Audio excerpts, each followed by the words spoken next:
Hello বন্ধুরা, world ইনপু 360 এর পক্ষ থেকে আপনাকে স্বাগতম। যারা একদমই বিগিনার আছেন, যারা গ্রাফিক ডিজাইন মাত্র শুরু করেছেন, অ্যাডোব ইলাস্ট্রেটর, অ্যাডোব ফটোশপ এগুলোর কাজ শিখতেছেন বা কাজ জানতেছেন, কিন্তু অ্যাডোব ইলাস্ট্রেটর ডিজাইন করার পরে আপনি বাংলা কোনোভাবেই লিখতে পারতেছেন না। আর যদিও বাংলা লিখতে হয় তাহলে আপনাকে অবশ্যই বিজয় বানানো শিখতে হবে।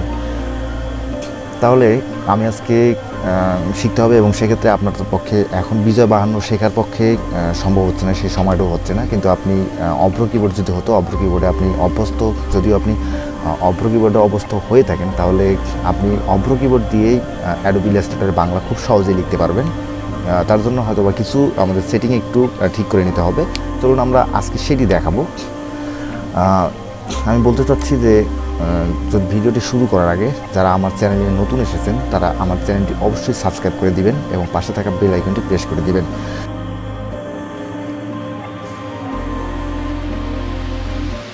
আর ভিডিওটি সম্পূর্ণ দেখুন, ইনশাল্লাহ ভিডিওটি আপনার হেল্পফুল হবে, অনেক উপকারে আসবে আর কি।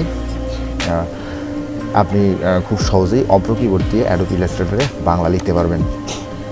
চলুন আমরা শুরু করি। শুরুতে আমি অভ্র কিবোর্ডটা এখান থেকে ওপেন করে নিয়েছি। ওপেন করে নেওয়ার পরে দেখেন এরকম একটা আইকন বার আমার কাছে চলে এসেছে। হ্যাঁ, টুলস বার এখানে চলে এসেছে। এবারে আমি অ্যাডোব ইলাস্ট্রেটরটা ওপেন করে নিব। দেখুন আমি অলরেডি লিখেছি এগুলা। হ্যাঁ, আমি এগুলা ডিলিট করে দিচ্ছি।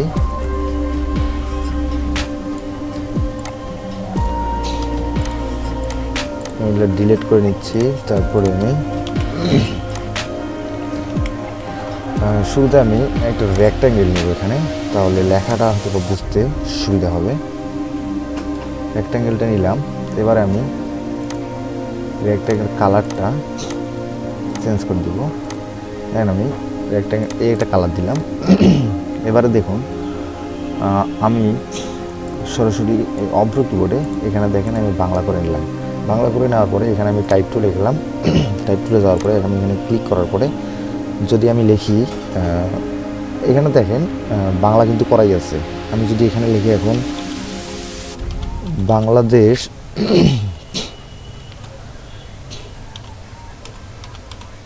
বাংলাদেশ আমার জন্মভূমি। এবার আমি যদি লিখি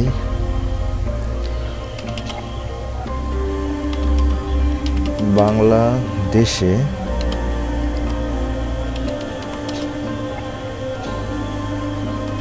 দিন দিন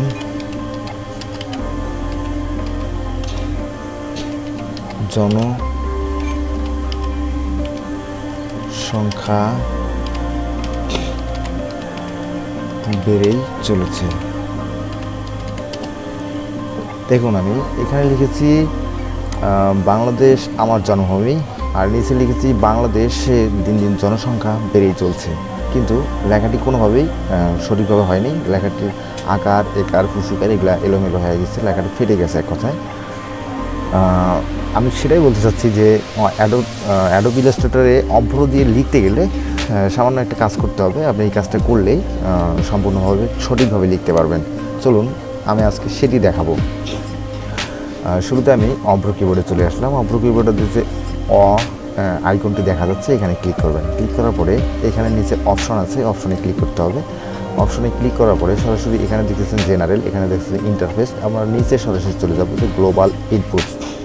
গ্লোবাল ইনপুটে ক্লিক করার পরে দেখেন এখানে আউটপুট অ্যাজ ইউনিকোড রিকমেন্ডেড, মানে রিকমেন্ডেড করে দিচ্ছে, আমাদের এটা ব্যবহার করতে হবে। কিন্তু আমরা যদি অভ্রতে লিখতে যাই সেক্ষেত্রে একটু আলাদা। আমাদের এখানে আউটপুট অ্যাজ এনএসআই এক্সপেরিমেন্টাল করে দিতে হবে। দেওয়ার পরে এখানে আমরা অ্যাপ্লাই করে দিব। দেওয়ার পরে এখানে ওকে করে দিব। ওকে করার পরে আমরা আবার টাইপ টুল নিলাম। টাইপ টুল নেওয়ার পরে আমরা এখানে বাংলা করে নেব।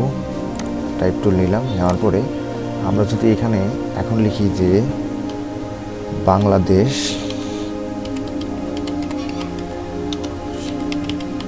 আমার জন্মভূমি,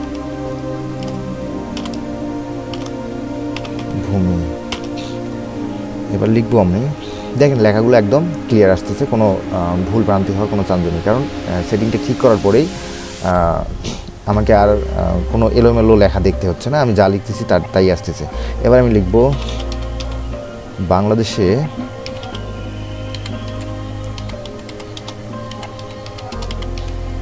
দিন দিন জনসংখ্যা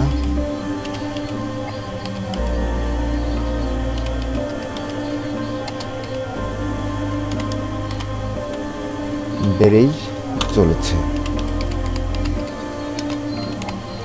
দেখেন আমি এখন আগে যেটা লিখেছি, আমি একটু আগে যেটা এই সেটিংটা ঠিক না করার আগেই যেটা লিখেছি এইটা এসেছে, লেখাগুলো এলোমেলো এবং ফেটে গিয়েছিল। আমি সেটিংটা করার পরেই দেখেন এখন লেখাগুলো সম্পূর্ণ ক্লিয়ার হয়েছে, কোনো ভুলভ্রান্তি হওয়ার কোনো চান্স নেই। বাংলাদেশে আমার জন্মভূমি, বাংলাদেশে দিন দিন জনসংখ্যা বেড়েই চলেছে। তো এই ছিল আজকের ভিডিও। যদি ভিডিওটি ভালো লেগে থাকে অবশ্যই একটি লাইক দেবেন এবং সাবস্ক্রাইব করতে ভুলবেন না। ধন্যবাদ সবাইকে, ভালো থাকবেন, খোদা হাফেজ।